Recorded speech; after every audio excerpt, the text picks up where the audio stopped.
మధ్యప్రాచ్యంలో భీకర యుద్ధం కొనసాగుతున్న వేళ శ్రీలంక తీరంలో అనూహ్య ఘటన చోటు చేసుకుంది.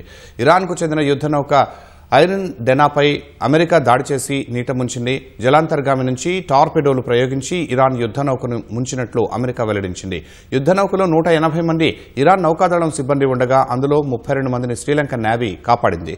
మిగతా సిబ్బంది అంతా మృతి చెందినట్లుగా తెలుస్తోంది. సముద్రంలో పలు మృతదేహాలను గుర్తించినట్లు శ్రీలంక నౌకాదళం వెల్లడించింది.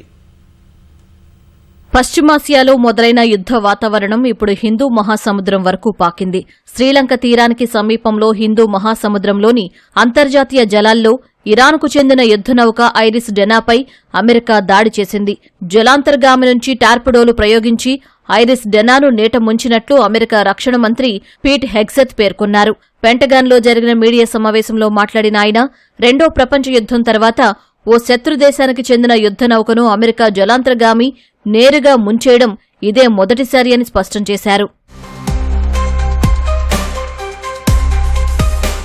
బ్రెజిల్, సౌత్ ఆఫ్రికాలో ఉన్న పోర్టులను సందర్శించిన ఐరిస్ డెనా గత నెల 17న విశాఖలో జరిగిన ఐఎఫ్ఆర్లో పాల్గొంది. అనంతరం ఇరాన్కు తిరుగు ప్రయాణమైంది. ఈ క్రమంలోనే శ్రీలంకలోని గాలే మీదుగా వెళుతున్న సమయంలో అమెరికా సబ్మెరైన్ టార్పెడోలను ప్రయోగించి ఐరిస్ డెనా యుద్ధనౌకపై దాడి చేసింది. ఈ ఘటనలో పదుల సంఖ్యలో సిబ్బంది గల్లంతైనట్లు తెలుస్తోంది. ఐరిస్ డెనాకు రక్షణగా ఐరిస్ మాక్రాన్తో పాటు మరో రక్షణ నౌక కూడా ఉన్నట్లు మీడియా వర్గాలు తెలిపాయి. మునిగిపోతున్న నౌక నుంచి 32 మందిని కాపాడి ఆస్పత్రికి తరలించినట్లు శ్రీలంక నేవీ పేర్కొంది. ప్రమాదం జరిగిన సమయంలో ఐరిస్ డెనా యుద్ధనౌకలో 180 మంది సిబ్బంది ఉన్నట్లు సమాచారం.